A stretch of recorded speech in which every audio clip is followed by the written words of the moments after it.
Dear students, second PUC ಎಕನಾಮಿಕ್ಸ್ನಲ್ಲಿ ಅತ್ಯಂತ ಮಹತ್ವವಾದಂತಹ ಎಲ್ಲ ರೀತಿಯ ಲೆಕ್ಕಾಚಾರದ ಪ್ರಶ್ನೆಗಳನ್ನು ಹಾಗೂ ಕಾರ್ಯಭಾರ ನಿಯೋಜಿತ ಪ್ರಶ್ನೆಗಳನ್ನು ಒಂದೊಂದೇ ಸಾಲ್ವ್ ಮಾಡ್ತಾ ಹೋಗೋಣ. Let's solve one by one. ವಿದ್ಯಾರ್ಥಿಗಳೇ, ನಿಮ್ಮ ಮಾಡೆಲ್ ಕ್ವಶನ್ ಪೇಪರ್ ಅಲ್ಲಿ ನೀಡಿರುವಂತಹ ಮಾರುಕಟ್ಟೆ ಬೇಡಿಕೆಗೆ ಸಂಬಂಧಿಸಿದಂತಹ ಒಂದು ಪ್ರಶ್ನೆಯನ್ನ ನೋಡೋಣ. ಒಂದು ಮಾರುಕಟ್ಟೆಯಲ್ಲಿ ಇಬ್ಬರು ಅನುಭೋಗಿಗಳು ಇದ್ದಾರೆ ಎಂದು ಪರಿಗಣಿಸಿ ಬೆಲೆಯ ವಿವಿಧ ಮಟ್ಟದಲ್ಲಿ ಒಂದು ಸರಕಿಗೆ ಅವರ ಬೇಡಿಕೆಯನ್ನ ಈ ಕೆಳಗಿನಂತೆ ನೀಡಲಾಗಿದೆ. ಸರಕಿನ ಮಾರುಕಟ್ಟೆ ಬೇಡಿಕೆಯನ್ನ ಲೆಕ್ಕ ಮಾಡಿ. 4 ಅಂಕಗಳಿಗೆ ಈ ಒಂದು ಪ್ರಶ್ನೆಯನ್ನ ಕೇಳಲಾಗುತ್ತದೆ. ಈ ರೀತಿ ನಿಮಗೆ ಒಂದು ಟೇಬಲ್ ಅಲ್ಲಿ ಇನ್ಫಾರ್ಮೇಶನ್ ಕೊಟ್ಟಿರ್ತಾರೆ. P ಅಂದ್ರೆ ಬೆಲೆಯನ್ನ ಕೊಟ್ಟಿರ್ತಾರೆ. D1 ಮತ್ತೆ D2 ಇಬ್ಬರು ಅನುಭೋಗಿಗಳ ಒಂದು ಸರಕಿಗೆ ಬೇಡಿಕೆಯನ್ನ ಕೊಟ್ಟಿರ್ತಾರೆ. D1 ಒಬ್ಬ ಅನುಭೋಗಿಯ ಬೇಡಿಕೆಯನ್ನ ವಿವಿಧ ಬೆಲೆಗಳಲ್ಲಿ ಒಬ್ಬ ಅನುಭೋಗಿಯ ಒಂದು ಸರಕಿಗೆ ಇರುವಂತಹ ಬೇಡಿಕೆಯನ್ನ, ಅದೇ ರೀತಿ ಇನ್ನೊಬ್ಬ ಅನುಭೋಗಿಯ ಬೇಡಿಕೆಯನ್ನ ಈ ರೀತಿ ಕೊಟ್ಟಿರ್ತಾರೆ. D1 ಮತ್ತೆ D2.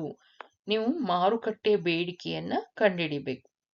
ತುಂಬಾ ಸುಲಭವಾಗಿರುವಂತಹ ಒಂದು ಪ್ರಶ್ನೆ ಇದಾಗಿರುತ್ತದೆ. ನೀವು ಈಸಿಯಾಗಿ 4 ಅಂಕಗಳನ್ನ ಪಡೆಯಬಹುದು. ಇದನ್ನ ಯಾವ ರೀತಿ ಸಾಲ್ವ್ ಮಾಡಬಹುದು ಅನ್ನೋದನ್ನ ನೋಡೋಣ. ವಿದ್ಯಾರ್ಥಿಗಳೇ, ಇಲ್ಲಿ 4 ಕಾಲಂಗಳನ್ನ ಕೊಟ್ಟಿದ್ದಾರೆ. ಮೊದಲನೇ ಕಾಲಮ್ ಅಲ್ಲಿ ಬೆಲೆಯನ್ನ, ಎರಡನೇ ಕಾಲಮ್ ಅಲ್ಲಿ ಮತ್ತು ಮೂರನೇ ಕಾಲಮ್ ಅಲ್ಲಿ ಇಬ್ಬರು ಅನುಭೋಗಿಗಳ ಬೇಡಿಕೆಯನ್ನ ಕೊಟ್ಟಿದ್ದಾರೆ. ನಾವು ಇಲ್ಲಿ ಮಾರುಕಟ್ಟೆ ಬೇಡಿಕೆಯನ್ನ ಲೆಕ್ಕಾಚಾರ ಮಾಡಬೇಕು. ಇದನ್ನ ಯಾವ ರೀತಿ ನಾವು ಮಾಡಬೇಕು ಅನ್ನೋದನ್ನ ನೋಡೋಣ. ಸೊ ಈ ರೀತಿ ಒಂದು ಟೇಬಲ್ ಹಾಕೊಂಡು 4 ಕಾಲಮ್ ಹಾಕೊಳ್ಬೇಕು. ಅಲ್ಲಿ ಕ್ವಶನ್ ಪೇಪರ್ ಅಲ್ಲಿ ಯಾವ ರೀತಿ ಇರುತ್ತಲ್ಲ ಅದೇ ರೀತಿ ಸೇಮ್ ಆಸ್ ಇಟ್ ಈಸ್ ಈ ರೀತಿ ಕಾಲಮ್ ಅಲ್ಲಿ ಬರೆದುಕೊಳ್ಬೇಕು. ಅವ್ರು ಕೊಟ್ಟಿರುವಂತಹ ಬೆಲೆಯನ್ನ ಈ ರೀತಿ ಮೊದಲನೇ ಕಾಲಮ್ ಅಲ್ಲಿ P ಅಂತಂದ್ರೆ ರೂಪಾಯಿಗಳಲ್ಲಿ ಅಂತನಾದ್ರೂ ಬರ್ಕೋಬಹುದು, ಅಥವಾ ಬೆಲೆಯನ್ನ ಕೊಟ್ಟಿರ್ತಾರೆ ಈ ರೀತಿ ಬರ್ಕೊಂಡು. ಎರಡನೇ ಕಾಲಮ್ ಅಲ್ಲಿ ಮತ್ತೆ ಮೂರನೇ ಕಾಲಮ್ ಅಲ್ಲಿ ನಿಮ್ ಕ್ವಶನ್ ಪೇಪರ್ ಅಲ್ಲಿ ಯಾವ ರೀತಿ ಇರುತ್ತಲ್ಲ ಅದೇ ರೀತಿ ಇಲ್ಲಿ ಬರೆದುಕೊಳ್ಬೇಕು, ಸೇಮ್ ಆಸ್ ಇಟ್ ಈಸ್. ಮೊದಲನೇ ಅನುಭೋಗಿ ಬೇರೆ ಬೇರೆ ಬೆಲೆಗಳಲ್ಲಿ ಯಾವ ರೀತಿ ಅವನ ಬೇಡಿಕೆ ಇರುತ್ತೆ ಅನ್ನೋದನ್ನ ಬರ್ಕೊಬೇಕು. ಅದೇ ರೀತಿ ಇನ್ನೊಬ್ಬ ಅನುಭೋಗಿ ಯಾವ ರೀತಿ ಬೇಡಿಕೆ ಇರ್ತೈತಿ ಅನ್ನೋದನ್ನ ಬರ್ಕೊಳ್ಬೇಕು. ಓಕೆ, ಈಗ ಮಾರುಕಟ್ಟೆ ಬೇಡಿಕೆಯನ್ನ ಯಾವ ರೀತಿ ಕಂಡುಹಿಡಿಬೇಕು? ಮಾರುಕಟ್ಟೆ ಬೇಡಿಕೆ ಅಂತಂದ್ರೇನು? ಒಂದು ಸರಕಿಗೆ ಇರುವ ಒಟ್ಟು ಬೇಡಿಕೆ ಮಾರುಕಟ್ಟೆ ಬೇಡಿಕೆ ಅಂತ ಕರಿತೀವಲ್ಲ ನಾವು. ಅದೇ ರೀತಿ DM ಅಂತಂದ್ರೆ market demand equal to D1 plus D2.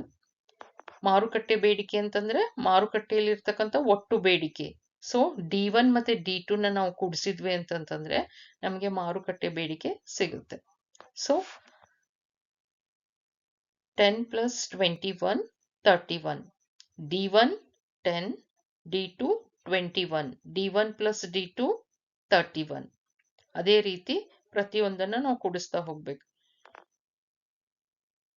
9 plus 19 28. 8 plus 17 25. 7 plus 15 22. 6 plus 13 19. 5 plus 11 16. 4 plus 9 13. 3 plus 7 10. Okay, ಈ ರೀತಿ ನಮಗೆ ಮಾರುಕಟ್ಟೆ ಬೇಡಿಕೆಯನ್ನ ಕಂಡುಹಿಡಿಬಹುದು. D1 ಮತ್ತೆ D2 ನ ಕೂಡಿಸಿದ್ವಿ ಅಂತಂದ್ರೆ ನಮಗೆ ಒಟ್ಟು ಮಾರುಕಟ್ಟೆ ಬೇಡಿಕೆ ಎಷ್ಟಿದೆ ಅನ್ನೋದು ಗೊತ್ತಾಗ್ತದೆ. ತುಂಬಾ ಸುಲಭವಾಗಿರುವಂತದ್ದು. ನೀವು ಇಷ್ಟು ಮಾಡಿದ್ರೆ 4 ಅಂಕಗಳನ್ನ ಪಡೆಯಬಹುದು. ಸೊ ಇಲ್ಲಿ ವಿದ್ಯಾರ್ಥಿಗಳ ಗಮನಿಸಬೇಕು, ನೀವು ಮತ್ತೇನ್ ಬರಿಬೇಕಾಗಿಲ್ಲ. ಕೇವಲ ಇದೊಂದು ಚಾರ್ಟ್ ಟೇಬಲ್ ಹಾಕಿ ನೀವು ಬಿಡಿಸ್ಬೇಕಾಗಿರೋದ್ರಿಂದ ಅತ್ಯಂತ ನೀಟಾಗಿ ಯಾವುದೇ ರೀತಿ ಮಿಸ್ಟೇಕ್ಸ್ ಮಾಡ್ದಂಗೆ ಕ್ಲಿಯರ್ ಆಗಿ ಕಾಣಿಸುವಂಗೆ ಬರೆದ್ರೆ ನೀವು ಪೂರ್ತಿ 4 ಅಂಕಗಳನ್ನ ಪಡೆಯಬಹುದು. ಓಕೆ, ಅದೇ ರೀತಿ ನಿಮ್ಮ ಕ್ವಶನ್ ಬ್ಯಾಂಕ್ ಅಲ್ಲಿ ಕೂಡ ಇದೇ ಸೇಮ್ ಪ್ರಶ್ನೆ ಬಂದಿದೆ. ಕೇವಲ ಡೇಟಾಸ್ ಮಾತ್ರ ಚೇಂಜ್ ಆಗಿರ್ತಾವ. ಸೇಮ್ ಮೆಥಡ್, ಓನ್ಲಿ ಇಲ್ಲಿ ಬೇರೆ ಬೇರೆ ಅಂಕಿ ಸಂಖ್ಯೆಗಳನ್ನ ಕೊಟ್ಟಿದ್ದಾಗ ಇದೇ ಮೆಥಡ್ ನ ಫಾಲೋ ಮಾಡಿ ಇದನ್ನ ನೀವು ಸಾಲ್ವ್ ಮಾಡ್ಬೇಕು. ನಿಮ್ಮ ಕ್ವಶನ್ ಬ್ಯಾಂಕ್ ಅಲ್ಲಿ ಬಂದಿರುವಂಗೆ ಒಂದು ಮಾರುಕಟ್ಟೆಯಲ್ಲಿ ಇಬ್ಬರು ಅನುಭೋಗಿಗಳು ಇದ್ದಾರೆ ಎಂದು ಪರಿಗಣಿಸಿ ಬೆಲೆಯ ವಿವಿಧ ಮಟ್ಟದಲ್ಲಿ ಒಂದು ಸರಕಿಗೆ ಅವರ ಬೇಡಿಕೆಯನ್ನ ಈ ಕೆಳಗಿನಂತೆ ನೀಡಲಾಗಿದೆ. ಸರಕಿನ ಮಾರುಕಟ್ಟೆ ಬೇಡಿಕೆಯನ್ನ ಲೆಕ್ಕ ಮಾಡಿರಿ. ಓಕೆ, ಸೊ ಈ ರೀತಿ ಇಲ್ಲಿ ಇನ್ಫಾರ್ಮೇಶನ್ ಇರುತ್ತೆ. ನೀವು ಅದೇ ರೀತಿ ಇದನ್ನ ಸಾಲ್ವ್ ಮಾಡ್ಬೇಕು. ಈ ರೀತಿ ಒಂದು ಅದಕ್ಕೆ ಟೈಟಲ್ ಹಾಕೊಂಡ್ಬಿಟ್ಟು ಸರಕಿನ ಮಾರುಕಟ್ಟೆ ಬೇಡಿಕೆಯ ಲೆಕ್ಕಾಚಾರ, ಈ ರೀತಿ 4 ಕಾಲಮ್ ಹಾಕಿ ಅವ್ರು ಏನ್ ಇನ್ಫಾರ್ಮೇಶನ್ ಕೊಟ್ಟಿರ್ತಾರೆ ಸೇಮ್ ಆಸ್ ಇಟ್ ಈಸ್ ನಾವಿಲ್ಲಿ ಬರ್ಕೊಳ್ಬೇಕು 3 ಕಾಲಮ್ ಅಲ್ಲಿ. ಪಿ ಅಂತಂದ್ರೆ ಬೆಲೆ, D1 ಮತ್ತೆ D2 ಇಬ್ಬರು ಅನುಭೋಗಿಗಳ ಸರಕಿಗಿರುವಂತ ಬೇರೆ ಬೇರೆ ಬೆಲೆಗಳಲ್ಲಿ ಎಷ್ಟು ಅವರು ಬೇಡಿಕೆಯನ್ನ ಮಾಡ್ತಾರೆ ಅನ್ನೋದನ್ನ ಇದು ತೋರಿಸುತ್ತೆ. ಸೊ ಇಲ್ಲಿ ಮಾರುಕಟ್ಟೆ ಬೇಡಿಕೆ ನಾವು ಅವಾಗ್ಲೇ ನೋಡಿದ್ವಲ್ಲ, ಸೇಮ್ ಅದೇ DM equal to market demand equal to D1 plus D2.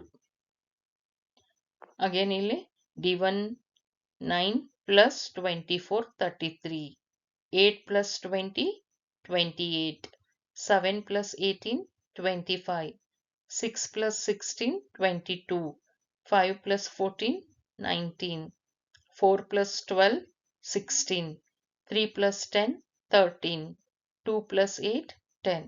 Okay, ತುಂಬಾ ಸುಲಭವಾಗಿರುವಂಥದ್ದು. ನೀವು ಈಸಿಯಾಗಿ ಇದನ್ನ ಸಾಲ್ವ್ ಮಾಡಬಹುದು ಹಾಗೂ 4 ಅಂಕಗಳನ್ನು ಪಡೆಯಬಹುದು.